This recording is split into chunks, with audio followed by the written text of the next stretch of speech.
Will गुरुवार की दोपहर को पढ़ी गई, एक ऐसे कमरे में जो पुराने लेदर और महंगे कोलोन की खुशबू से भरा था। तकीगावा होल्डिंग्स का 70%, मेरे पिता की जिंदगी भर की मेहनत, एक सिंगल डेस्क और एक रोटरी फोन से खड़ा किया गया $1 बिलियन एम्पायर मुझे मिला। मेरा नाम रेन तकीगावा है। मेरे भाई काजुकी को 30% मिले। मुझे वह एग्जैक्ट पल याद है जब लॉयर ने पढ़ना खत्म किया। 3 पूरे सेकंड्स की खामोशी, फिर काजुकी मुस्कुराया। वह पोलाइट मुस्कान नहीं जो वह क्लाइंट्स के लिए रखता था, वह तीखी हंसी भी नहीं जो नेगोशिएशंस में इस्तेमाल होती थी, वह दूसरी वाली जो मैं बचपन से जानता था, जो हमेशा किसी बात से पहले आती थी। वह उठा, कमरे के उस पार आया और मुझे गले लगाया। उसकी बाहें गर्म थीं, आवाज स्थिर थी। पिताजी ने सही फैसला किया, उसने कहा। तुम बड़ी चीजें करोगे छोटे भाई, मैं तुम्हारे साथ रहूंगा। कमरे में सबने सिर हिलाया। लॉयर्स ने अपने कागज समेटे। मेरे पेट में कुछ ठंडा उतर गया, लेकिन मैंने खुद को समझाया कि यह ग्रीफ है। हमने पिताजी को 9 दिन पहले दफनाया था। ठंडा होना ठीक था। 1 हफ्ते बाद काजुकी ने कॉल करके डिनर पर बुलाया। उसका अपार्टमेंट मिनाटो में एक बिल्डिंग की 40वीं मंजिल पर था। पूरा शीशा और साफ लाइंस, वह जगह जो बिना कोशिश किए दौलत बयां करे। उसने खुद खाना बनाया था, कुछ ट्रेडिशनल जैसा पिताजी को पसंद था। Miso soup, grilled mackerel, rice, pickled vegetables. Counter पर सके की बोतल पहले से खुली, सांस ले रही थी। बस हम दोनों, उसने कहा जब मैं दाखिल हुआ। कोई असिस्टेंट नहीं, कोई लॉयर नहीं। मैंने सोचा हमें भविष्य के बारे में ठीक से बात करनी चाहिए, भाइयों की तरह। उसने सके खुद डाली, बोतल की गर्दन पर 2 उंगलियां, कलाई का हल्का मोड़। एक आदत जो उसने पिताजी से सीखी थी, वही जो मैंने भी सीखी थी। हम दोनों करते थे ऐसा। एक आदमी से छोटी सी विरासत जिसने हमें सब कुछ सिखाया। हमने खाया, कंपनी के बारे में बात की, Singapore office, London expansion, Q1 में होने वाला फंड रीस्ट्रक्चरिंग। काजुकी शार्प था, इंगेज्ड था, हमेशा से थोड़ा ज्यादा गर्म। उसने मेरा ग्लास 2 बार भरा। मेरे दिमाग के किसी कोने में नोट हुआ कि वह ज्यादा नहीं पी रहा था। मैंने इसे ध्यान से नहीं सोचा। मेन कोर्स के बाद टोस्ट आया। पिताजी के नाम, काजुकी ने ग्लास उठाते हुए कहा।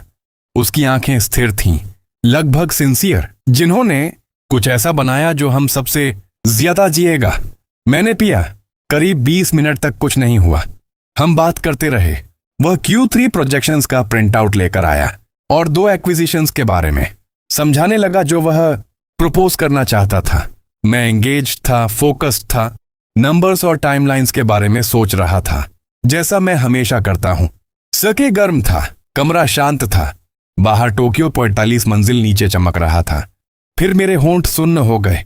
पहले बहुत हल्का, जैसा अल्कोहल से होता है या फिर देर तक बैठने से। मुंह के किनारों पर झंझनाहट धीरे धीरे जौ की तरफ फैलती। मैंने पानी का ग्लास उठाने की कोशिश की और देखा कि मेरा हाथ ठीक से रिस्पॉन्ड नहीं कर रहा। पहली बार में उंगलियां ग्लास तक नहीं पहुंची। काजुकी, उसने मेरी तरफ टेबल के उस पार देखा। उसके चेहरे पर कोई बदलाव नहीं। काजुकी, कुछ। मैंने उठने की कोशिश की, पैरों ने साथ नहीं दिया। कुर्सी पीछे खिसकी और मैं एक तरफ गिरा। एक हाथ से टेबल का किनारा पकड़कर फ्लोर तक पहुंचने से रोका। सके की बोतल झुकी और लुढ़की। मैंने आवाज सुनी, लेकिन उसे गिरते हुए देखने के लिए सिर नहीं घुमा पाया। फ्लोर मेरे गाल के खिलाफ ठंडा था। मैं अपनी सांस सुन सकता था, उखड़ी हुई, उथली। मेरे हाथों में अब कोई फीलिंग नहीं थी। मेरी नजर किनारों से सिकुड़ रही थी। कमरा एक लंबी अंधेरी सुरंग में बदलता जा रहा था, जिसके दूर के सिरे पर काजुकी का चेहरा था। वह अपनी कुर्सी से नहीं हिला था। वह मुझे देख रहा था, जैसे कोई मोमबत्ती को जलते हुए देखता है, सब्र के साथ, कोई जल्दी नहीं। उस इंसान की खास शांति जिसने पहले ही तय कर लिया हो कि आगे क्या होगा, और अब इंतजार करने को कुछ बचा ही ना हो। मैंने उस तक पहुंचने की कोशिश की। मेरा हाथ शायद 3 इंचेस फ्लोर पर खिसका। फिर वह उठा धीरे से और टेबल के इर्द गिर्द आया। मेरे बगल में झुका, इतना पास कि मैं उसकी जैकेट पर महीन सिलाई देख सकता था। उसकी आंख के कोने पर छोटी सी लकीर। उसने मुझे एक लंबे पल तक देखा। माफ करना छोटे भाई, उसने धीमे से कहा। छोटे शब्द वैसे ही निकला जैसे हमेशा निकलता था, स्नेह से नहीं बल्कि सटीकता से। एक डेजिग्नेशन, क्रम की याद दिलाहट। यही होना था। पिताजी ने गलती की। 70% मेरा होना चाहिए था। मैंने कुछ कहने की कोशिश की, जो निकला वह कोई शब्द नहीं था। तुम इसका ख्याल रखते, उसने जारी रखा, लगभग नरमी से। तुम हमेशा रखते थे, लेकिन केयरफुल होना काफी नहीं है। उसके लिए नहीं जो यह कंपनी बन सकती है। वह सीधा हुआ, पीछे हटा। उसके जूतों ने हार्डवुड फ्लोर पर हल्की आवाज की। आखिरी चीज जो मैंने देखी वह थी सेकी की बोतल, मेरे ऊपर टेबल के किनारे पर अपनी तरफ लेटी हुई। एक धीमी बूंद लिप पर बन रही थी और वहां लटकी थी, रोशनी को पकड़े। फिर अंधेरा। एसेट्स, $1 बिलियन होल्डिंग कंपनी का 70%, टाइम रिमेनिंग 0। पहली चीज जो मैंने देखी वह सफेद थी। वह अंधेरा नहीं जिसकी मुझे उम्मीद थी, वह शून्य नहीं बल्कि एक फ्लैट इंस्टीट्यूशनल सफेद छत जिसमें एक सिंगल फ्लोरेसेंट स्ट्रिप चल रही थी। दूसरी चीज जो मैंने सुनी वह मेरी बाईं तरफ कहीं बीप करता मॉनिटर था, धीमा और स्टडी, बेपरवाह। तीसरी चीज जो मैंने महसूस की वह मेरे दाएं हाथ की पीठ पर नीडल था, सर्जिकल एडहेसिव से टेप किया हुआ, एक साफ ट्यूब से जुड़ा जो ऊपर स्टील पोल पर लटके फ्लूइड के बैग तक जाती थी। मैं जिंदा था। मैं अभी यह समझ नहीं पाया था। मैं चुपचाप लेटा रहा, छत को देखता रहा और सामान्य तरीके से सांस लेना याद करने की कोशिश करता रहा, क्योंकि हवा में कुछ गड़बड़ थी। उसकी गहराई, उसका रेजिस्टेंस, जैसे मेरे फेफड़े जितने होने चाहिए थे उससे छोटे हों। पूरा शरीर गलत लग रहा था, बहुत हल्का, बहुत पतला। नीचे मैट्रेस में हॉस्पिटल बेड की वह खास फर्म यूनिफॉर्मिटी थी और स्मेल पहचानी जा सकती थी, एंटीसेप्टिक, और उसके नीचे कुछ और, कुछ बासी और इंसानी। मैंने अपना दायां हाथ उठाया और देखा, यह मेरा हाथ नहीं था। उंगलियां पतली थीं, बहुत ज्यादा पतली। टेंडोन्स पीली त्वचा के नीचे दिख रहे थे। अंदर की फोरआर्म पर निशान थे, पुराने ट्रैक मार्क्स, ग्रे ब्राउन में फीके पड़े हुए, जो इकट्ठा होने में साल लगते हैं। कलाई पर छोटे छोटे स्कार्स, नकल्स कच्चे छिले हुए। वह डैमेज जो तब होता है जब कोई कार पलटती है और हाथ इंस्टिंक्टिवली ऊपर जाते हैं और फिर भी एसफॉल्ट से मिलते हैं। मैंने हाथ सावधानी से नीचे रख दिया, कोई आवाज नहीं निकाली। 20 मिनट बाद एक नर्स आईवी लाइन चेक करने आई, यंग, एफिशिएंट, रूखी नहीं। उसने पूछा कैसा महसूस हो रहा है। मैंने कहा कंफ्यूज्ड हूं। उसने कहा जो हुआ उसके बाद यह नॉर्मल है, एक्सीडेंट, ब्लड लॉस, सर्जरी। उसने मुझसे बात करते हुए हरूटो नाम लिया। मैंने उससे यथासंभव शांति से पूछा कि आज क्या तारीख है। उसने बताया, दिन, महीना, साल। मैंने मन में गिना, एक बार, फिर दोबारा, फिर तीसरी बार, क्योंकि वह नंबर समझ नहीं आ रहा था और जब तक वह समझ न आए कुछ और नहीं कर सकता था। 15 साल। मैंने पड़ोस वाले बिस्तर के आदमी से फोन उधार मांगा। वह बड़ा था, ऊबा हुआ था, मदद करके खुश था। मैंने उसे लिया और उन उंगलियों से ब्राउजर खोला जो अभी मेरी नहीं लगती थी और सर्च बार में एक शब्द लिखा, तकीगावा। पहला रिजल्ट एक फाइनेंशियल मैगजीन का प्रोफाइल पीस था, 3 हफ्ते पहले पब्लिश हुआ। हेडलाइन उसे मॉडर्न जापानीज इन्वेस्टमेंट का आर्किटेक्ट कह रही थी। फोटो में कजुकी डार्क सूट में था, फ्लोर टू सीलिंग विंडोज के सामने खड़ा, टोक्यो पीछे फैला हुआ, पूरी प्रैक्टिस्ड ईज के साथ कैमरा को देखकर मुस्कुराता हुआ। वह बूढ़ा हो गया था, कनपटियां और सफेद, आंखों के कोनों पर लकीरें, लेकिन मुस्कान बिल्कुल वैसी ही थी। उस लॉयर के ऑफिस में 15 साल पहले वाली मुस्कान से एक डिग्री भी अलग नहीं। Takigawa corporation, $100 billion assets under management, 7 Asian economies में मार्केट लीडर, 14 शहरों में ऑफिसेज। आर्टिकल उसे विजनरी कह रहा था, बिल्डर, एक ऐसा आदमी जिसने अपने पिता की मामूली होल्डिंग कंपनी को एक जनरेशनल इंस्टीट्यूशन में बदल दिया। मैंने इसे 2 बार पढ़ा, फिर ब्राउजर बंद किया और फोन गोद में रखकर फिर से छत देखने लगा। नर्स वापस आई आईवी पोल पर कुछ एडजस्ट करने। काम करते हुए उसने बिना किसी खास जोर के मेंशन किया कि हारुतो के पिता मंगलवार को डॉक्टर से मिलने आए थे।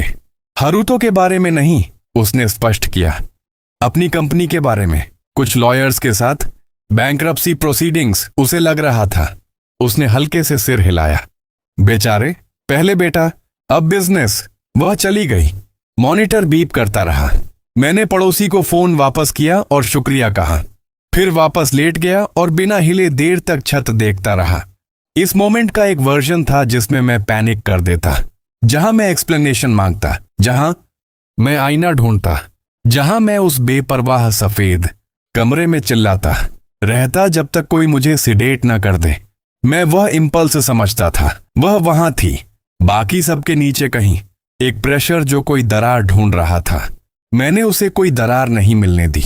रेन तकीगावा मर चुका था, 15 साल पहले मर चुका था, इसी शहर में कहीं दफन था, और उसके भाई ने कैमरस के लिए उसकी कब्र पर फूल रखे थे, और दुनिया पूरी तरह आगे बढ़ गई थी।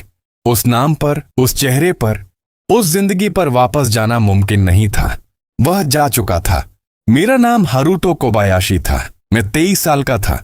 मेरा शरीर टूटा हुआ था और मेरी रेपुटेशन का कोई वजूद नहीं था। न पैसे थे, न कोई पोजीशन, न किसी तरह का लेवरेज। मेरे पास जो था वह था 15 साल की वह याददाश्त जो पूरी दुनिया में किसी और के पास नहीं थी। मैं जानता था कौन सी कंपनीज उठेंगी और कौन सी डूबेंगी। मैं जानता था कौन से मार्केट्स कब बदलेंगे। मैं उन लोगों के नाम जानता था जो अभी तक अपना खुद का भविष्य नहीं जानते थे, और मैं काजुकी तकीगावा को किसी भी जिंदा इंसान से बेहतर जानता था। उसकी आदतें, उसके डर, उसकी वैनिटी, उसके ब्लाइंड स्पॉट्स की एग्जैक्ट शेप। शुरू करने के लिए यह काफी था। बॉडी टूटी हुई, reputation zero, money zero, assets, एक याददाश्त जो कोई छीन नहीं सकता, एक दुश्मन जो नहीं जानता कि मैं एग्जिस्ट करता हूं। सटोशी कोबायाशी दूसरे दिन आया। उसके आने से पहले मैंने उसे सुना। कॉरिडोर में नर्स के साथ एक संक्षिप्त बातचीत। उसकी आवाज धीमी और केयरफुल। उस आदमी की आवाज जिसने ऐसी जगहों पर धीरे बोलना सीख लिया हो जहां बुरी खबर इंतजार करती हो। फिर दरवाजा खुला और वह अंदर आया, और मैं तुरंत समझ गया कि नर्स मुझे उस खास तरह की तरस भरी नजर से क्यों देख रही थी। वह 18 साल का था और उससे बड़ा लगता था। उस तरह नहीं जैसे बीमारी इंसान को बूढ़ा बनाती है, बल्कि उस तरह जैसे लगातार निराशा बनाती है। आंखों के पीछे कुछ फ्लैट हो गया था, कंधों पर पोस्चर थोड़ा झुका हुआ था। उसके मुंह के आसपास की लकीरें एक परमानेंट एक्सप्रेशन में जम गई थीं, जैसे वह हमेशा किसी झटके के लिए तैयार हो। वह ग्रे सूट पहने था जो केयरफुली प्रेस किया गया था, लेकिन अब थोड़ा बड़ा लग रहा था, जैसे उसका वजन कम हुआ हो और वह अभी इस बात से एडजस्ट नहीं कर पाया हो। हाथ में फलों का एक पेपर बैग था, क्योंकि पिता यही लेकर आते हैं। वह दरवाजे के अंदर रुका और मुझे देखा। मैं देख सकता था कि वह खुद को तैयार कर रहा है। वह परफॉर्मेंस जो उसने क्लियरली रास्ते में रिहर्स की थी।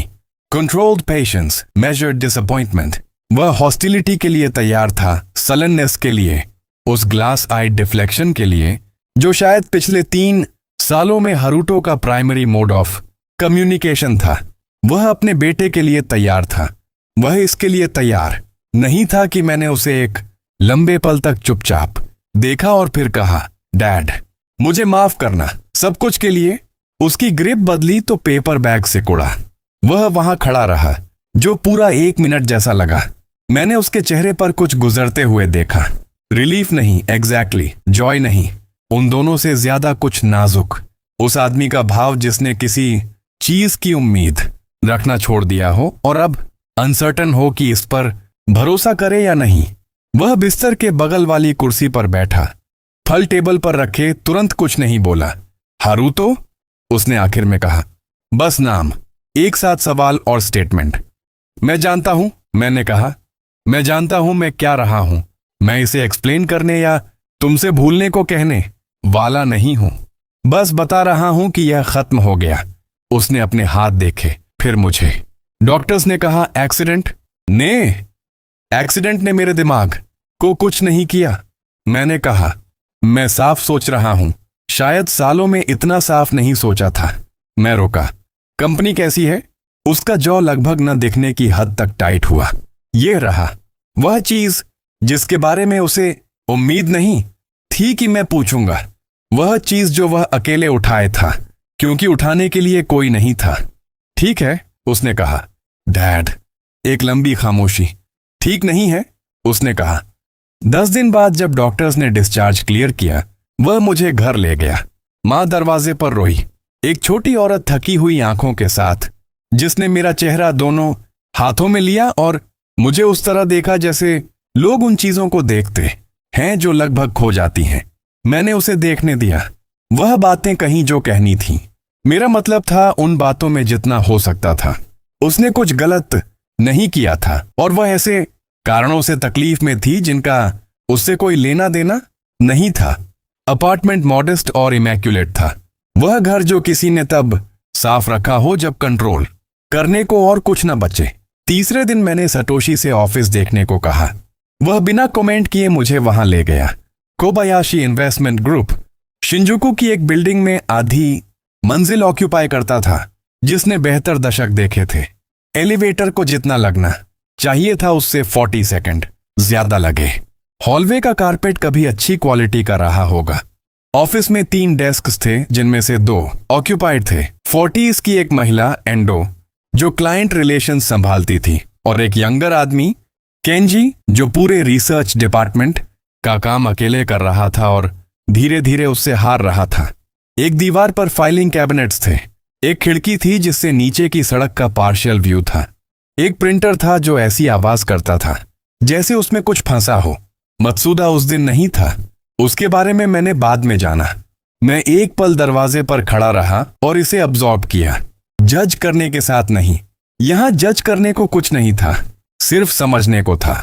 यह एक ऐसी कंपनी थी जो कभी अच्छी रही होगी। इसकी बोन्स अभी भी दिख रही थीं अगर देखो तो। फाइलिंग सिस्टम में लॉजिक था। क्लाइंट फोल्डर्स किसी ऐसे हाथ ने ऑर्गेनाइज किए थे जो जानता था क्या कर रहा है। व्हाइट बोर्ड्स पर फ्रेमवर्क्स के ट्रेसेस थे जिन्हें एक कॉम्पिटेंट एनालिस्ट पहचान लेता। किसी ने यहां कुछ रियल बनाया था। मार्केट ने बस कई सालों में इसे खा लेने का फैसला किया। सटोशी मेरे बगल में खड़ा था और कुछ नहीं बोला, जो खुद एक स्टेटमेंट था।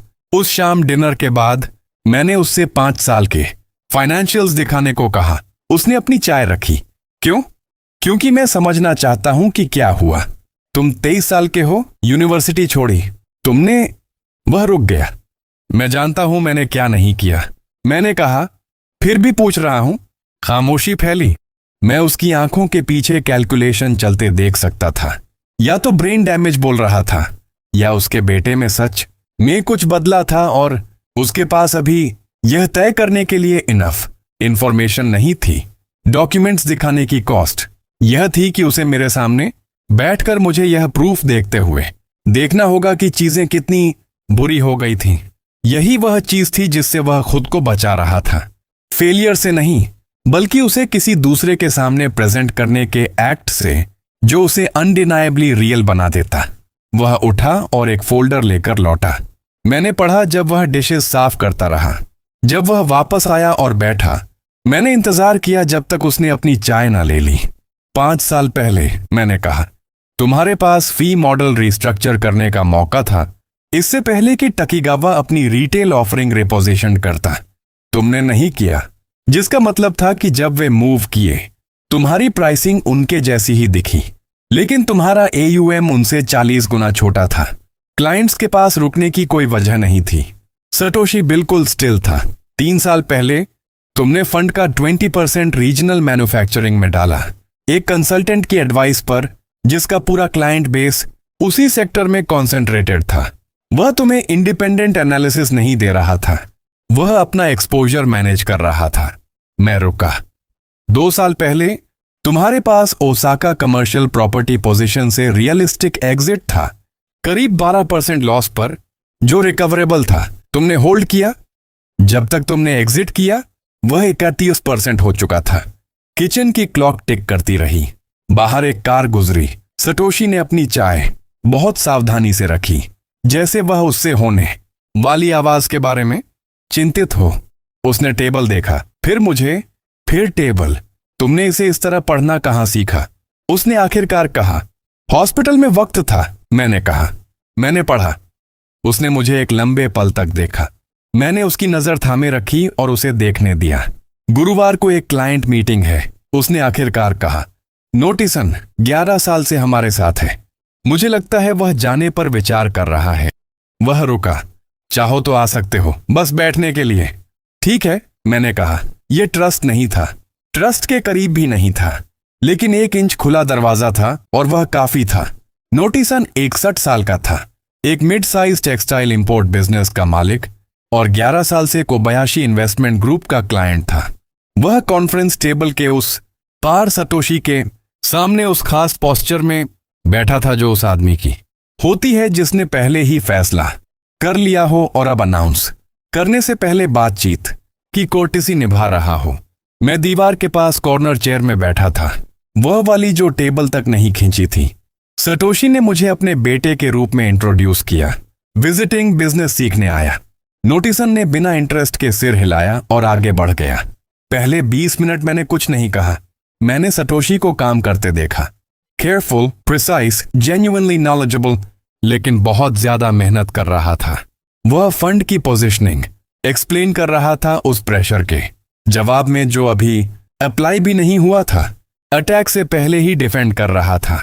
नोटिसन पोलाइट अटेंशन के साथ सुन रहा था, जैसे कोई पॉज का इंतजार कर रहा हो।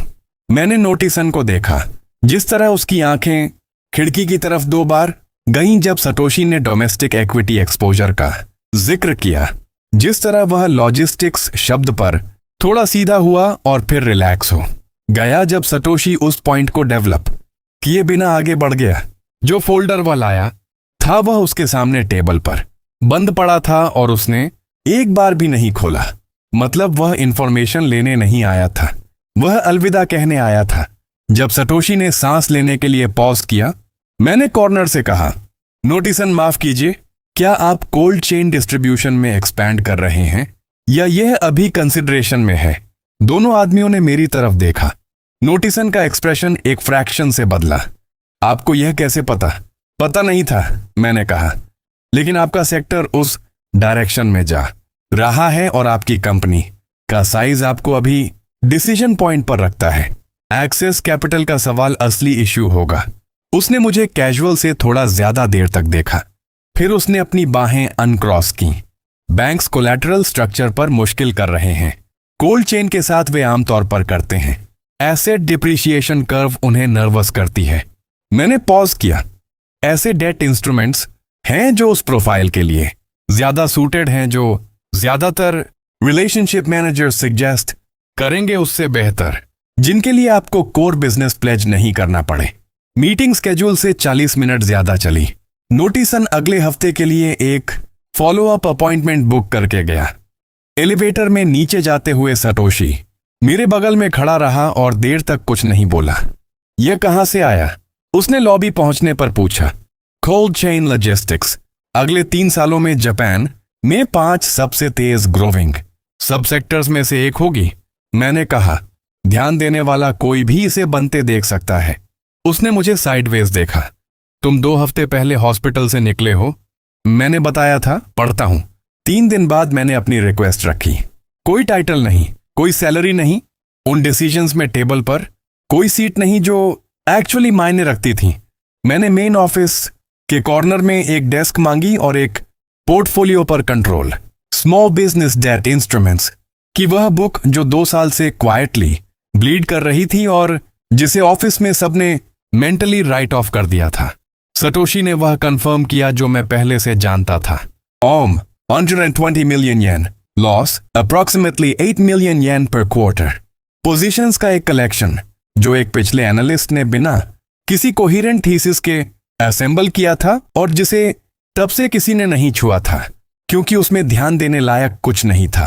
सतोशी ने मुझे किचन टेबल के उस पार देखा। वह बुक एसेंशियली डेड है। मैं जानता हूं, मैंने कहा, इसीलिए चाहता हूं।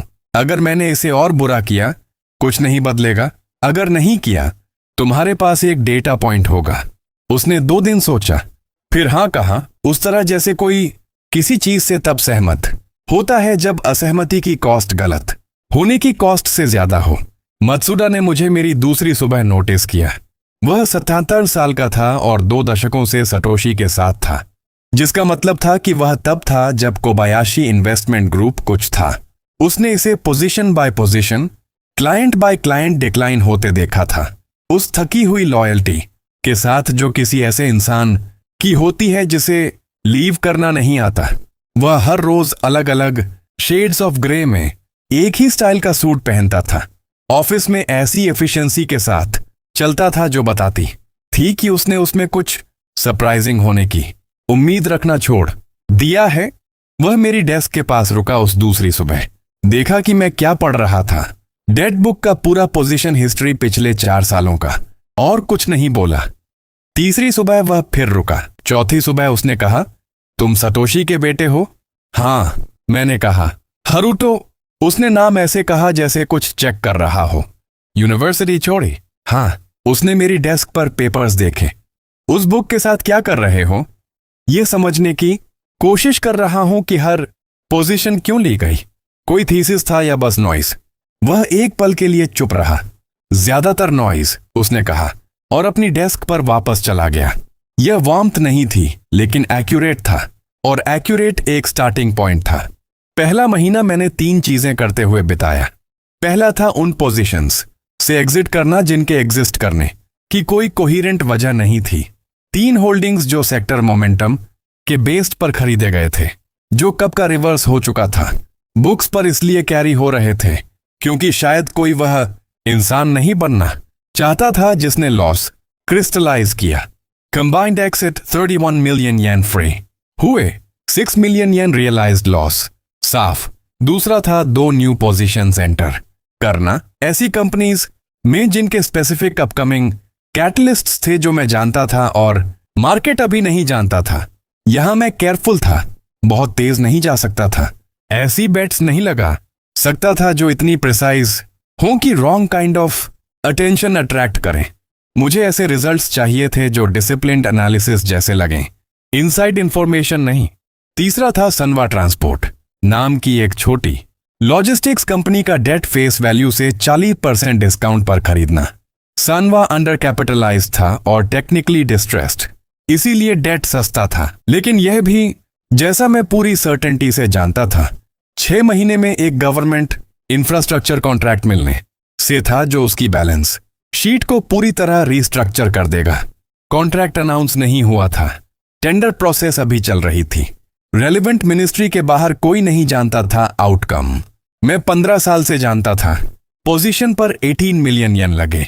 मत्सुदा ने मुझे यह लेते हुए उस एक्सप्रेशन के साथ देखा जो बता रहा था कि वह पहले से वह सेंटेंस कंपोज कर रहा था जो वह सटोशी को एक्सप्लेन करते वक्त इस्तेमाल करेगा कि उनके बेटे ने बुक की कोलैप्स को कैसे एक्सेलरेट किया। उसने कुछ नहीं कहा, वह प्रोफेशनल था। दूसरे महीने के अंत में मैंने एक पेज का समरी बनाया और सटोशी के डेस्क पर उसके आने से पहले रख दिया। उसने मुझे 9:30 पर अपने ऑफिस में बुलाया। बुक 8 मिलियन येन क्वार्टरली लॉस से 14 मिलियन येन क्वार्टरली प्रॉफिट पर आ गई थी। कुल स्विंग 22 मिलियन येन। सनवा पोजीशन अकेले 7 मिलियन येन ऊपर रिवैल्यू हुई थी जब preliminary contract news official announcement से पहले सप्लायर नेटवर्क में फैली। दोनों न्यू पोजीशंस अब थीं। तीनों एग्जिट की गई पोजीशंस ने ब्लीडिंग बंद कर दी थी। सटोशी ने पेज 2 बार पढ़ा, फिर रख दिया। 2 महीने? उसने कहा। हाँ। उसने तुरंत कुछ और नहीं कहा। मैंने उसे उसके साथ छोड़ दिया। मत्सुदा को उसी दोपहर एंडो के जरिए पता चला जिसने सटोशी की डेस्क पर समरी देखी थी। वह फिर मेरी डेस्क के पास आकर खड़ा हो गया, पहले जैसे ही देखते हुए कि मैं क्या कर रहा था। इस बार यह अगली क्वार्टर की पोजीशनिंग पर प्रिलिमिनरी रिसर्च था। 40 मिलियन येन, उसने कहा। हाँ। सनवा पर लकी एंट्री, सनवा पर डिसिप्लिन्ड एंट्री, मैंने कहा। लेकिन स्केप्टिसिज्म समझता हूं, एक क्वार्टर कोई पैटर्न नहीं है। उसने मुझे उस एक्सप्रेशन से देखा जो मैं पूरी तरह नहीं पढ़ पाया। नहीं, उसने कहा। नहीं है। वह अपनी डेस्क पर वापस चला गया। दूसरी क्वार्टर 31 मिलियन येन प्रॉफिट पर आई। सनवा का कॉन्ट्रैक्ट चौथे महीने में फॉर्मली अनाउंस हुआ और डेट नियर पार पर रिवैल्यू हुई। 18 मिलियन येन की पोजीशन अब पेपर पर 29 मिलियन येन की थी और बढ़ रही थी। दोनों अदर पोजीशंस दोनों अपने टारगेट लेवल्स पर पहुंच गई थीं। मैंने एक एग्जिट की थी और प्रोसीड्स को रीजनल हेल्थ केयर इंफ्रास्ट्रक्चर में एक न्यू होल्डिंग में रोल किया था, जिसे मैं जानता था कि फेवरेबल रेगुलेटरी ट्रीटमेंट मिलने वाला था। मैंने क्वार्टरली समरी सटोशी की डेस्क पर वैसे ही रखी जैसे पहले रखी थी। इस बार उसने मुझे नहीं बुलाया, वह खुद मेरी डेस्क पर आया, जो एक छोटे से ऑफिस की जियोग्राफी में कुछ मायने रखता था। वह एक पल खड़ा रहा। मैंने अपनी स्क्रीन पर नजरें रखी। हरूटो, उसने कहा। हाँ, उसने तुरंत सेंटेंस खत्म नहीं किया। मैंने इंतजार किया। तुम्हारी माँ जानना चाहती है कि डिनर के लिए घर आ रहे हो? उनसे कहो हाँ, मैंने कहा। उसने सिर हिलाया और अपने ऑफिस वापस चला गया। यह सटोशी कोबायाशी की तरफ से जो मुझे मिलने वाला था, उसके सबसे करीब था। I was wrong. मैं यह समझता था और इसे एक्सेप्ट करता था। मत्सुरा ने उस दिन कुछ नहीं कहा, लेकिन अगली सुबह जब मैं आया, उसने मेरी डेस्क पर एक कप ऑफ कॉफी रखी थी। ब्लैक, जैसा मैं पीता था। वह पहले से अपनी डेस्क पर था और जब मैं बैठा तो उसने ऊपर नहीं देखा। मैंने इसका जिक्र नहीं किया। Coffee P. बुक 120 मिलियन येन AUM पर थी। 31 मिलियन येन क्वार्टरली प्रॉफिट। एक टर्न अराउंड के 2 क्वार्टर्स में, जिसे ऑफिस में सबने इम्पॉसिबल माना था। सटोशी अब मुझे उस तरह देखता था जैसे किसी ऐसी चीज को देखते हैं जो पहचानी लगती है लेकिन नाम नहीं आता। कुछ फेमिलियर लेकिन गलत कॉन्टेक्स्ट में, जैसे तुम्हारी जिंदगी के किसी दूसरे हिस्से का चेहरा किसी ऐसी जगह दिखे जहां उसका कोई कारण नहीं। उसने पूछा नहीं, मैंने एक्सप्लेन नहीं किया और काम बाकी था। सटोशी ने ऑफर मंगलवार की शाम को किया, डिनर के बाद, उस केयरफुल तरीके से जो उन चीजों के साथ इस्तेमाल करता था जिन्हें वह रिहर्स कर चुका हो। Vice president, formal title, business cards, client meetings और स्ट्रैटेजिक डिसीजंस में टेबल पर एक सीट। उसने इसे उस मेजर्ड जेनरोसिटी के साथ प्रेजेंट किया जो उस आदमी की होती है जो मानता है कि वह कुछ सिग्निफिकेंट दे रहा है, और वह था किसी भी नॉर्मल मेजर से 23 साल के एक ऐसे इंसान के लिए जिसके पास कोई डिग्री नहीं थी और जिसकी हिस्ट्री में 2 रिहैबिलिटेशन स्टिंट्स और एक कार एक्सीडेंट था, जिसने लोकल न्यूज में गलत वजहों से जगह पाई थी। एक फंक्शनिंग इन्वेस्टमेंट फर्म का वाइस प्रेसिडेंट कुछ नहीं था। नहीं। मैंने उसे बात खत्म करने दी, फिर कहा नहीं। वह पल के लिए रुका। हरूटो, वाइस प्रेसिडेंट नहीं, मैंने कहा। पूरा मैनेजमेंट अथॉरिटी, सब कुछ, या मैं जाता हूं। जो खामोशी आई उसमें वजन था।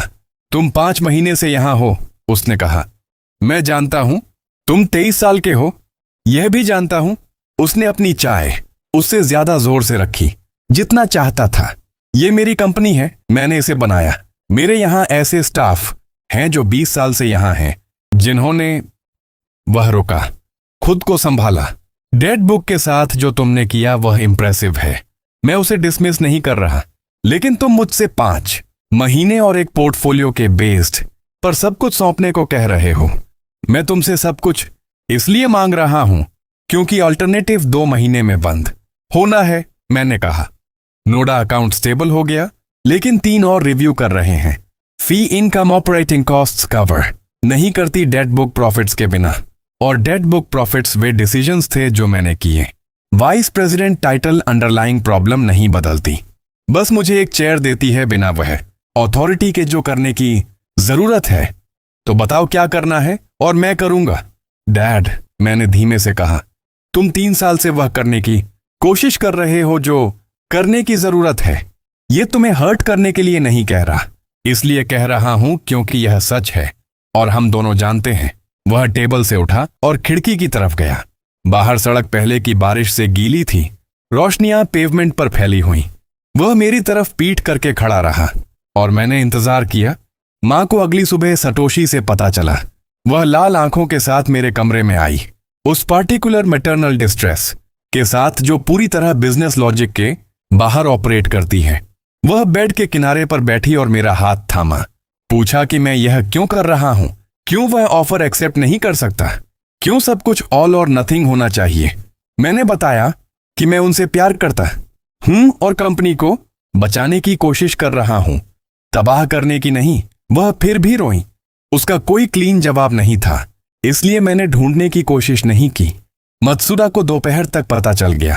एंडो ने बताया या उसने कुछ सुन लिया, स्मॉल ऑफिसेस की मैकेनिक्स जैसी होती हैं।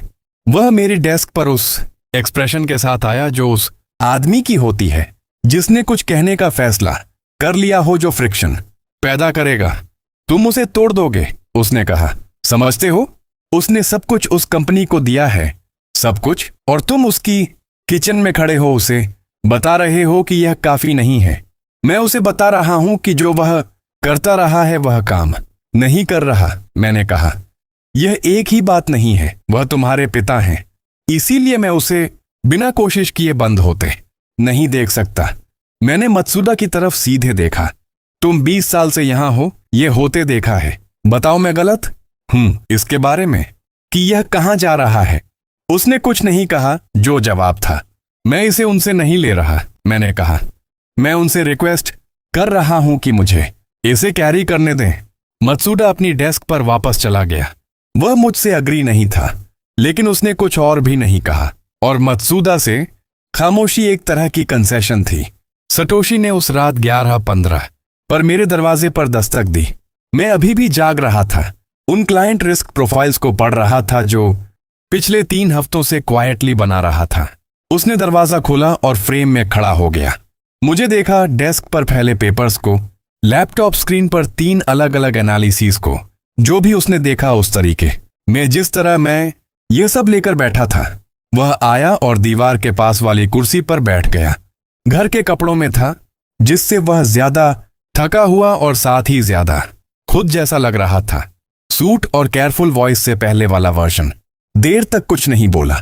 मैंने खामोशी चलने दी। ये मैंने अपने पहले पिता से सीखा था, जो समझते थे कि नेगोशिएशन में खामोशी उसकी होती है जो उसे सबसे लंबे समय तक थाम सके। मैं नहीं जानता तुम कौन हो, सटोशी ने आखिरकार कहा। उसकी आवाज इवन थी, अब गुस्से में नहीं, गुस्से से आगे कुछ ज्यादा शांत। मेरे बेटे ने अपनी जिंदगी में कभी वॉलंटरीली बैलेंस शीट नहीं देखी। उसने कभी कंपनी के बारे में नहीं पूछा। उसने कभी वह रुका। मुझे नहीं पता उस हॉस्पिटल में तुम्हारे साथ क्या हुआ, नहीं पता कुछ टूटा या कुछ ठीक हुआ, लेकिन तुम वह इंसान नहीं हो जो उस कार में बैठा था। मैंने कुछ नहीं कहा। अगर मैं यह करता हूं, उसने कहा, और तुम फेल करते हो, कुछ नहीं बचेगा, समझते हो? इस पॉइंट से कोई रिकवरी नहीं है।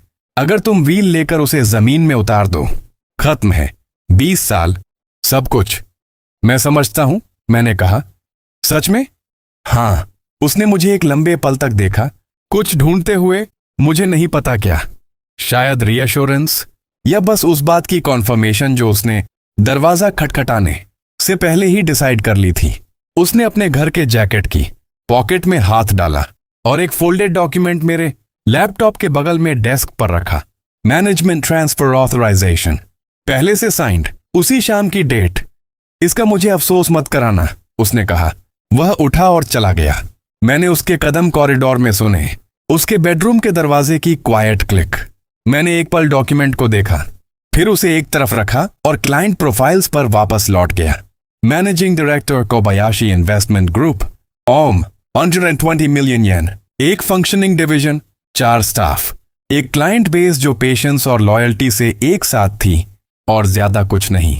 ताकीगावा कॉर्पोरेशन रफली 15 ट्रिलियन येन अंडर मैनेजमेंट पर बैठा था मार्केट के उस पार। उन 2 नंबर्स के बीच की दूरी इतनी बड़ी थी कि सीधे उसके बारे में सोचना मुश्किल था। तो मैंने सीधे नहीं सोचा, मैंने अगले कदम के बारे में सोचा, जो इकलौता कदम था जो अभी एग्जिस्ट करता था। बहुत काम करना था। ली सॉन्ग यू के बारे में मैं जब से याद कर सकता हूं तब से जानता था। रिसर्च से नहीं, फाइल्स से नहीं, डिनर टेबल्स और पिताजी के स्टडी में देर रात की शामों से। वह ज्ञान जो एक ऐसे बच्चे में जमा होता है जो मौजूद हो और चुप हो जब बड़े बात करें। हिदेयो ताकीगावा ली के बारे में उस तरह बात करते थे जैसे वह बहुत कम लोगों के बारे में करते थे, जेन्युइन रेस्पेक्ट के साथ, जो मेरे पिता से पैसे या ध्यान दोनों से ज्यादा दुर्लभ थी। दोनों शुरुआती सालों में मिले थे, जब दोनों मॉडेस्ट फाउंडेशन से कुछ बना रहे थे।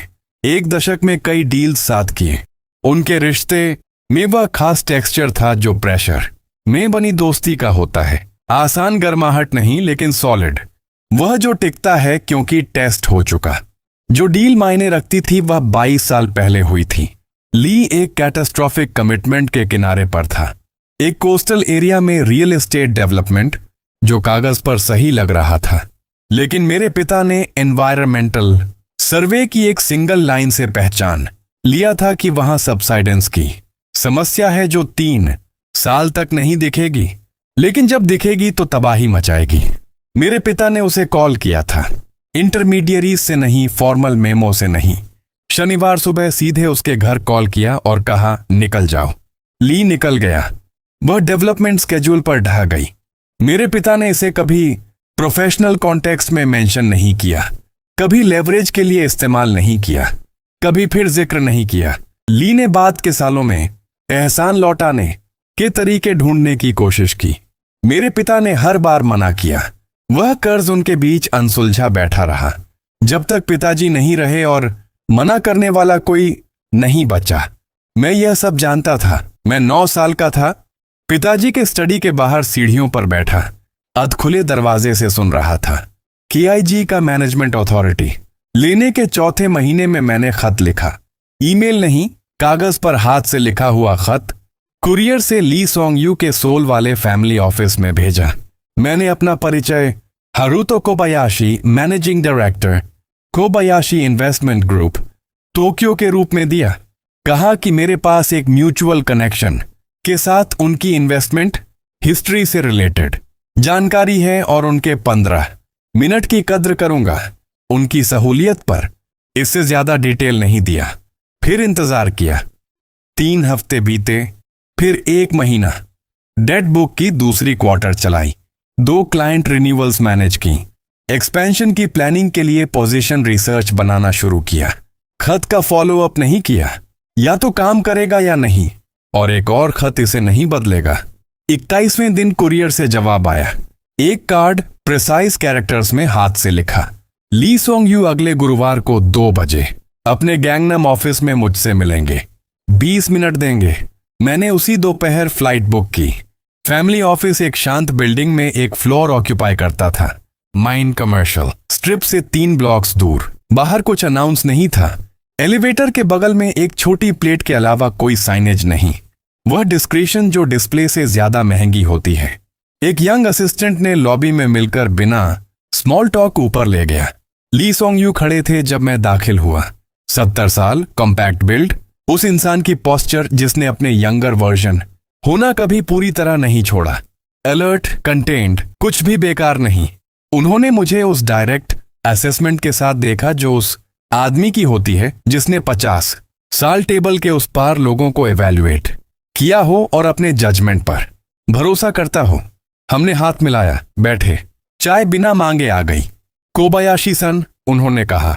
उनकी जापानीज प्रिसाइज और थोड़ी फॉर्मल थी। आपका खत असामान्य था। मेरा यही इरादा था, मैंने कहा। आपने कहा था कि आपके पास एक म्यूचुअल कनेक्शन के साथ मेरी इन्वेस्टमेंट हिस्ट्री से रिलेटेड जानकारी है। कनेक्शन का नाम नहीं बताया। नहीं, वह रुके। हिदेओ तकीगावा, मैंने कहा। उनके एक्सप्रेशन में कुछ बदला। ज्यादा नहीं, लेकिन काफी। उन्होंने अपनी चाय नीचे रखी। हिदेओ को गए 15 साल हो गए। मैं जानता हूं। आप उन्हें कैसे जानते थे? डायरेक्टली नहीं जानता था, मैंने कहा। लेकिन मैंने उनकी हिस्ट्री, उनके मेथड्स, उनकी सोच के साथ बहुत वक्त बिताया है। और कुछ चीजें जो किसी फाइल में नहीं थीं। मैं रुका। जैसे जेजू डेवलपमेंट, मैंने कहा। 2003 एनवायरमेंटल सर्वे, सेक्शन 4, पैराग्राफ 8।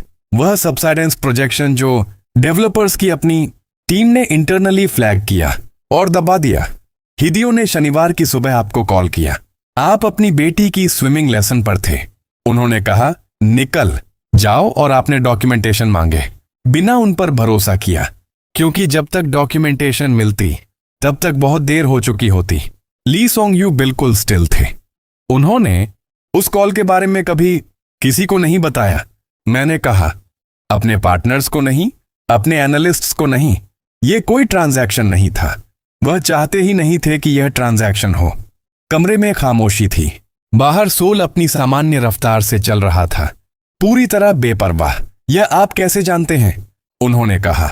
यह पूरी तरह सवाल नहीं था, क्योंकि जो इंसान शनिवार की सुबह वह कॉल करता है और फिर कभी जिक्र नहीं करता, वह क्रेडिट के लिए नहीं करता, वह इसलिए करता है क्योंकि जिसकी रिस्पेक्ट करो उसके लिए यही करते हैं। और यह बात सिर्फ वही 2 लोग जानते हैं जो इसका हिस्सा थे। मैंने उन्हें देखा, उनमें से एक अब नहीं रहा। ली सॉन्ग यू पीछे टिके। उन्होंने मुझे उस एक्सप्रेशन से देखा जो मैं पहचानता था, वही एक्सप्रेशन जो सतोशी ने हॉस्पिटल रूम में पहना था, वही जो नोटिसान ने पहना था जब मैंने कोल्ड चेन के बारे में पूछा। किसी को रिकैलिब्रेट करने का एक्सप्रेशन। आप कौन हैं? उन्होंने कहा, शांत, डायरेक्ट, बाकी सारे सवालों के नीचे छिपा असली सवाल। यह वह पल था जिसके लिए मैं तैयार था और पूरी तरह तैयार नहीं हो पाया था, क्योंकि सच्चे जवाब का कोई ऐसा वर्जन नहीं था जो मैं दे सकूं। सच्चा जवाब नामुमकिन था।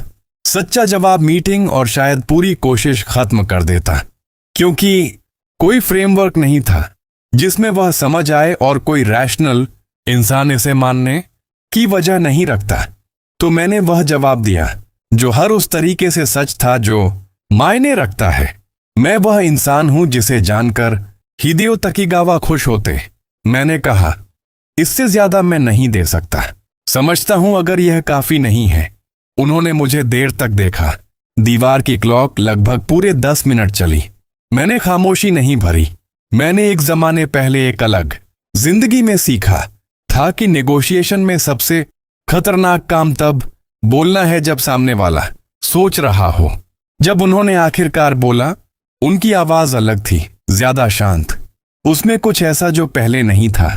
हिदेयो ने मुझे एक बार बताया था कि उसके 2 बेटे हैं। उन्होंने कहा, उसने कहा, बड़ा तेज है, सब कुछ तुरंत देख लेता है, दूसरों से पहले चलता है। कहा, छोटा पेशेंट है, वह लोगों को नंबर से बेहतर समझता है, जो ज्यादा रेयर है और ज्यादा वैल्यूएबल। वह रुके। उसने कहा कि छोटे को पता होगा कब इंतजार करना है और कब चलना है, और जब वह फाइनली चलने का फैसला करेगा तो उसे रोकना मुश्किल होगा। मैंने कुछ नहीं कहा। आप उनके जैसे बिल्कुल नहीं दिखते, ली ने कहा, लेकिन आप उस तरह बोलते हैं जैसे उन्होंने डिस्क्राइब किया था। उन्होंने अपनी चाय उठाई, बिना पिए वापस रखी। ताकीगावा नाम अब किसी और का है। मैं कजुकी से 2 बार मिला, दोनों बार काफी थे। उनका एक्सप्रेशन नहीं बदला, लेकिन उनके मुंह की बनावट में कुछ हल्का सा सख्त हुआ। उसमें अपने पिता की एम्बिशन है और अपने पिता का कैरेक्टर बिल्कुल नहीं। मैंने 15 साल देखा है उसने इस मार्केट के साथ क्या किया है। मैंने कहा। ली फिर चुप रहे। तो तुम्हें क्या चाहिए? एक टेस्ट, मैंने कहा। मुझे उतना कैपिटल दीजिए जो खोने से आपको फर्क ना पड़े, और देखिए मैं उसके साथ क्या करता हूं। 12 महीने। अगर मैं गलत हूं जो आने वाला है उसके बारे में आप खींच लीजिए और हम कभी दोबारा बात नहीं करेंगे। अगर मैं सही हूं आपको पता चल जाएगा कि आगे बढ़ना है या नहीं। कितना मांग रहे हो? जो भी नंबर आपको सीरियसली लेने दे, बिना इसके कि नींद खराब हो। मैंने कहा, मैं प्रेशर डालने नहीं आया। मैं इसलिए आया क्योंकि जो मैं बना रहा हूं उसके लिए आप सही पहले इन्वेस्टर हैं, और इसलिए क्योंकि हिदेयो तकीगावा ने 22 साल एक ऐसा कर्ज वसूलने से इनकार करते हुए बिताए जो सच में उनका था, और मुझे लगता है कि वह कर्ज अब ऐसे इंसान के पास होना चाहिए जो उसे सही तरीके से इस्तेमाल करना चाहता है। ली सॉन्ग यू ने मुझे देर तक देखा। $300 मिलियन, उन्होंने आखिरकार कहा। टेस्ट ट्रॉन्श, 12 महीने, पोजीशनिंग पर फुल ट्रांसपेरेंसी। मैं हर मूव और उसकी रीजनिंग देखना चाहता हूं। सहमत? मैंने कहा। हमने टेबल के पार हाथ मिलाया। उनकी ग्रिप वैसी ही थी जैसी शुरू में, प्रिसाइज, कुछ भी बेकार नहीं। दरवाजे पर उन्होंने मुझे रोका। कोबायाशी-सान, उन्होंने नाम सावधानी से कहा, जैसे अभी भी उसके बारे में कुछ डिसाइड कर रहे हों। जो आपने कहा कि आप वह इंसान हैं जिसे जानकर हिदेयो खुश होते। एक पॉज। मुझे लगता है वह खुश से कहीं ज्यादा होते। मैंने शुक्रिया कहा और एलिवेटर की तरफ चला। दरवाजे बंद होने तक इंतजार किया, फिर धीमे से सांस छोड़ी। टोक्यो की वापसी। फ्लाइट पर मैंने नोटबुक खोली और अगले 3 लोगों के नाम लिखे जिन तक पहुंचना था। ली सॉन्ग यू पहला डोमिनो था। बाकी आसान होंगे क्योंकि वे सब एक दूसरे को जानते थे। और उस दुनिया में सबसे ज्यादा मायने रखने वाला सवाल हमेशा सबसे सिंपल होता था, तुम्हारी जमानत कौन देता है? ली सॉन्ग यू ने मेरी जमानत दी। KIG AUM $300 million plus 120 million येन। पहला असली कैपिटल सीक्वेंस शुरू हो गया था। ली सॉन्ग यू ने मेरी तरफ से एक कॉल किया। मैंने इतना ही मांगा था और उन्होंने इतना ही दिया।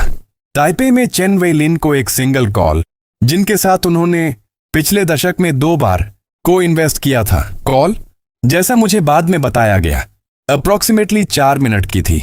ली ने कहा कि उन्होंने किसी से मुलाकात की है जो चेन के 20 मिनट के लायक है। इससे ज्यादा नहीं कहा। चेन वेई लिन 64 साल के थे। 3rd जनरेशन मैन्युफैक्चरिंग मनी जो 30 साल में इंटेलिजेंटली फाइनेंशियल एसेट्स में डाइवर्सिफाई किया गया था।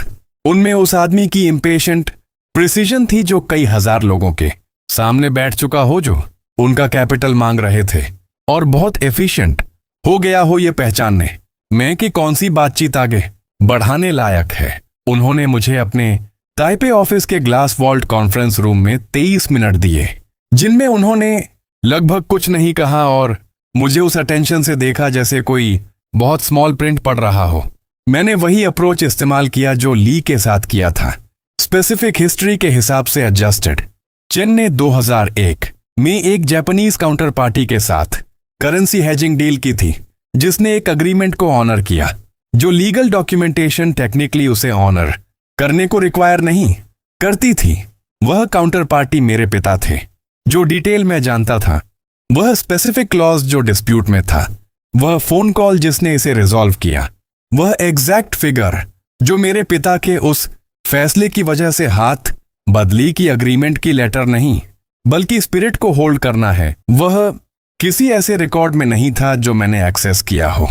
चेन की अपनी टीम ने बाद में 2 साल उस जापानीज फर्म को ढूंढने में बिताए थे ताकि रिपीट रिलेशनशिप बना सकें, लेकिन कभी ट्रेस नहीं कर पाए। जब मैंने यह डिस्क्राइब किया, चेन ने अपना पेन रख दिया। हिदेयो तकीगावा के बेटे ने अपने पिता के आर्काइव्स बड़ी गहनता से स्टडी किए हैं, उन्होंने कहा। लहजा पूरी तरह सवाल नहीं था। कुछ ऐसा ही, मैंने कहा। उन्होंने मुझे एक पल उस एक्सप्रेशन से देखा जो प्रोफेशनली न्यूट्रल था और पर्सनली बिल्कुल नहीं। फिर पेन वापस उठाया। क्या बना रहे हो? मैंने बताया।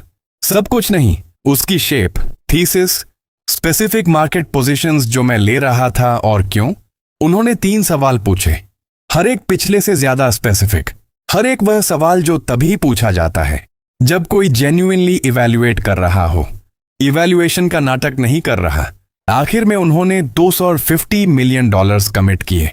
टेस्ट ट्रांच नहीं, कमिटेड एलोकेशन, 12 महीने लॉक, फुल ट्रांसपेरेंसी। और बिना पूछे उन्होंने सिंगापुर में एक नाम मेंशन किया। सिंगापुर का फैमिली ऑफिस लिम ग्रुप था। 3 भाई, 2nd जनरेशन, कंबाइंड पोर्टफोलियो करीब 800 मिलियन और स्लोली मूव करने और लॉन्ग होल्ड करने की रेप्यूटेशन। चेन वेई लिन का इंट्रोडक्शन मुझे मीटिंग दिला गया। जिस बात ने मीटिंग को 2 घंटे तक चलाया वह 2005 की एक कमोडिटीज ट्रांजैक्शन की डिटेल थी जो सबसे बड़े भाई लिम चेंग हॉक ने मेरे पिता के साथ जॉइंटली एग्जीक्यूट की थी, एक ऐसे दौर में जब अंडरलाइंग मार्केट दोनों के खिलाफ चला गया था। मेरे पिता ने लॉस का उनके अग्रीमेंट से ज्यादा बड़ा हिस्सा अब्सॉर्ब किया था। जब लीम ने इसका विरोध किया था तो उन्होंने कहा था कि मार्केट दोनों के इक्वली खिलाफ गया, लेकिन पोजीशन मेरे पिता का आइडिया था और आइडियाज के साथ रिस्पॉन्सिबिलिटी आती है। लिम चेंग हॉक ने टेबल के उस पार मुझे देखा और कहा, उनका बेटा यह कहानी जानता होगा। हाँ, मैंने कहा। उनका बेटा काजुकी तकीगावा है। काजुकी तकीगावा कंपनी को जानता था, मैंने कहा। किसी और ने उस इंसान को जाना। वह देर तक चुप रहे, फिर अपने भाइयों की तरफ देखा जो पूरी मीटिंग में खामोश बैठे थे, और तीनों के बीच कुछ गुजरा जिसे शब्दों की जरूरत नहीं थी।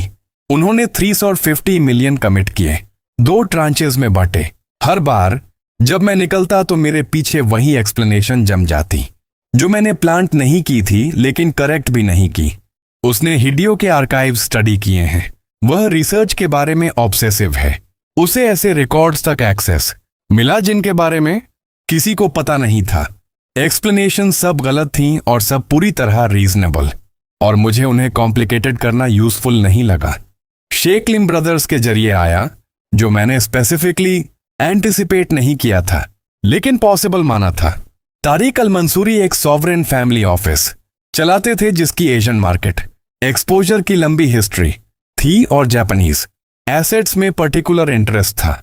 जापानीज एसेट्स वेस्टर्न कैपिटल ने लगातार 2 साइकिल्स अंडर वैल्यू किए थे और एल मंसूरी ने दोनों बार होल्ड करने का पेशेंस रखा था। वह सबसे केयरफुल थे।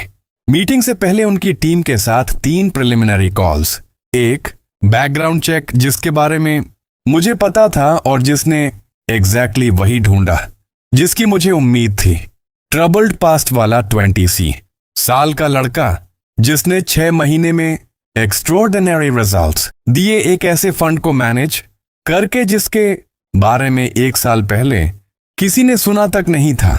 उनके चीफ इन्वेस्टमेंट ऑफिसर ने प्रिलिमिनरी कॉल्स में से पहली में मुझसे पूछा कि मैं रिजल्ट्स कैसे एक्सप्लेन करता हूं। डिसिप्लिन और मेमोरी, मैंने कहा। किसकी मेमोरी? उसकी जो लोग साइकिल्स के बीच भूल जाते हैं, मैंने कहा। मार्केट्स रिप्राइस करते हैं, अंडरलाइंग पैटर्न्स उतने नहीं बदलते जितना रिप्राइसिंग सजेस्ट करती है। अगर तुम्हें याद है कि पिछली बार जब एक पर्टिकुलर कॉन्फ़िगरेशन दिखी तो क्या हुआ था, तो तुम्हें उन सब से एज मिलती है जो इसे नया मान रहे हैं। एक पॉज, यह या तो ऑब्वियस है या प्रोफाउंड, इस पर निर्भर करता है कि तुम एक्चुअली कर सकते हो या नहीं। हाँ, मैंने कहा, बिल्कुल यही बात है। अल मंसूरी खुद ब्रीफ और डायरेक्ट थे। मीटिंग में 2 सवाल पूछे, कैपिटल के साथ क्या करूंगा और अगर गलत हुआ तो क्या करूंगा। मैंने दोनों का ईमानदारी से जवाब दिया। उन्होंने 400 मिलियन कमिट किए। साल के अंत तक KIG का AUM $3 बिलियन पर था। वह डेट बुक जो 8 मिलियन येन पर क्वार्टर ब्लीड कर रही थी, अब 6 एक्टिव स्ट्रेटजीज में से एक थी। टीम 4 लोगों से बढ़कर 9 हो गई थी और उन 9 में से 2 उस तरह मायने रखते थे जैसे कम लोग हमेशा डिस्प्रोपोर्शनेटली मायने रखते हैं। यूकी ने 7वें महीने में अप्लाई किया था।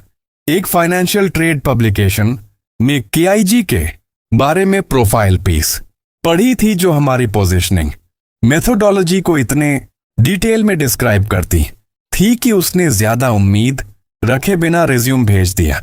वह 29 साल की थी, एक मिड टियर एसेट मैनेजर में 4 साल का एक्सपीरियंस और अपने पुराने कोलीग्स के बीच किसी भी रूम में सबसे इनकन्वीनियंटली रिगरस इंसान होने की रेप्यूटेशन। इंटरव्यू में उसने 40 मिनट हमारी 2 करंट पोजीशंस के स्टैटिस्टिकल बेसिस पर सवाल किए। उनमें से एक में एक जेन्युइन वीकनेस ढूंढ निकाली और उस काम के साथ बताई जो उस इंसान की होती है जिसने कॉन्सिक्वेंसेस की परवाह किए बिना ऑनेस्ट होने का फैसला कर लिया हो। मैंने उसे उसी दिन हायर किया। वह मेरे इंस्टिंक्ट्स पर ट्रस्ट नहीं करती थी और रेगुलरली कहती थी, प्रिसाइज जबान में, बिना माफी मांगे, हर पोजीशन जो मैं लेना चाहता था और जो डेटा से सपोर्ट नहीं थी जिसे वह इंडिपेंडेंटली वेरीफाई कर सके। एक ऐसी बातचीत से गुजरती जो एनालिसिस कम और क्रॉस एग्जामिनेशन ज्यादा लगती। वह पुश करने में कंसिस्टेंटली सही थी और कभी कभी ब्लॉक करने में भी सही, और जो पोजीशंस उसकी क्वेश्चनिंग सरवाइव करती वे उससे ज्यादा मजबूत बनती थीं। हम दोनों हफ्ते में कम से कम 2 बार मेथोडोलॉजी पर बहस करते थे और लगभग हर उस चीज पर अग्री थे जो एक्चुअली मायने रखती थी। ये सबसे फंक्शनल वर्किंग रिलेशनशिप थी जो मैंने पाई। टोरू मत्सुदा की रिकमेंडेशन से आया जो मुझे सरप्राइज था। वह 34 साल का था, तकीगावा कॉरपोरेशन में 2 साल ट्रेडर रहा था और फिर चला गया था। फायर नहीं हुआ, कोई स्कैंडल नहीं, बस एक क्वाइट डिपार्चर। उससे पहले अपने मैनेजर के साथ एक मीटिंग हुई थी जिसमें उसने फर्म की कई इंटरनल प्रैक्टिसेस को ऐसे शब्दों में डिस्क्राइब किया था जो एक्यूरेट होने की हद तक अनवेलकम थे। वह उस स्पेसिफिक तरीके से सिनिकल था जो उस इंसान की होती है जिसने एक ऑपरेशन को फुल स्केल पर अंदर से चलते देखा हो और फुल स्केल करीब से देखने पर पसंद ना आया हो। वह टकीगावा के सिस्टम्स जानता था, वह रिस्क मॉडल्स जो वे इस्तेमाल करते थे, जिन सेक्टर्स को ओवरवेट किया था, बड़ी पोजीशंस मैनेज करने वाली कमिटीज की decision making speed. Current intelligence नहीं, वह 2 साल पहले जा चुका था, लेकिन स्ट्रक्चरल इंटेलिजेंस, वह ज्ञान की एक मशीन कैसे काम करती है जो मशीन छोड़ने पर एक्सपायर नहीं होता। वह यह भी जानता था कि कौन से फॉर्मर कोलीग्स नाखुश थे जो इंफॉर्मेशन मैंने ध्यान से बात के लिए फाइल की। साल भर के इन्वेस्टमेंट रिजल्ट्स वही शेप रखे रहे जो मैंने प्लान किया था। फार्मास्यूटिकल सेक्टर में एक मर्जर जो मुझे पता था आ रहा है, उसने 200 मिलियन येन की पोजीशन से 4 महीने में 340 मिलियन येन कमाए। पब्लिकली अनाउंस हुआ, मार्केट ने स्केड्यूल पर प्राइस किया। जिसने एक्सपेक्ट किया था उसके लिए बिल्कुल अनरिमार्केबल, और जिसने नहीं किया था उसके लिए एक्स्ट्रॉर्डिनरी। एक सेक्टर रोटेशन जिससे मैं 6 हफ्ते पहले मूव कर चुका था, उसने Q3 में रिटेल लॉजिस्टिक्स इंडेक्स तेजी से गिरने पर 180 मिलियन येन लॉसेस से बचाया। 3 अर्ली स्टेज टेक्नोलॉजी कंपनीज जिनमें मैंने क्वाइटली पोजीशंस ली थी, एक्सपेक्टेशन से अंडर परफॉर्म कर रही थी और कोई अटेंशन अट्रैक्ट नहीं कर रही, जो एग्जैक्टली वही था जहां मुझे उन्हें होना चाहिए था। मैं जानता था 2 साल में उनकी वैल्यू क्या होगी, मार्केट नहीं जानता था। ईयर एंड रैंकिंग दिसंबर के तीसरे हफ्ते में आई।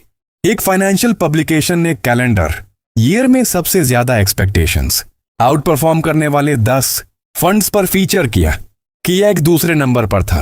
राइटअप में हमारे रिजल्ट्स को कन्वेंशनल एनालिसिस से एक्सप्लेन करना मुश्किल बताया और हमारे मैनेजिंग डायरेक्टर को एक असामान्य रूप से पेशेंट 23 साल का, जिसके पोजीशनिंग इंस्टिंक्ट को ज्यादा सीजन्ड मैनेजर्स रेप्लिकेट नहीं कर पाए, कहा। किसी ने यह आर्टिकल कजुकी तकीगावा को भेजा। मुझे यह टोरू से पता चला, जिसके फर्म में अभी भी कॉन्टैक्ट्स थे। कजुकी ने इसे रिपोर्टेडली एक मॉर्निंग ब्रीफिंग के दौरान पढ़ा, शायद 30 सेकंड्स देखा, फिर नीचे रखा और बोला, छोटा फंड, अच्छा साल, सबका एक ना एक दिन आता है और एजेंडा के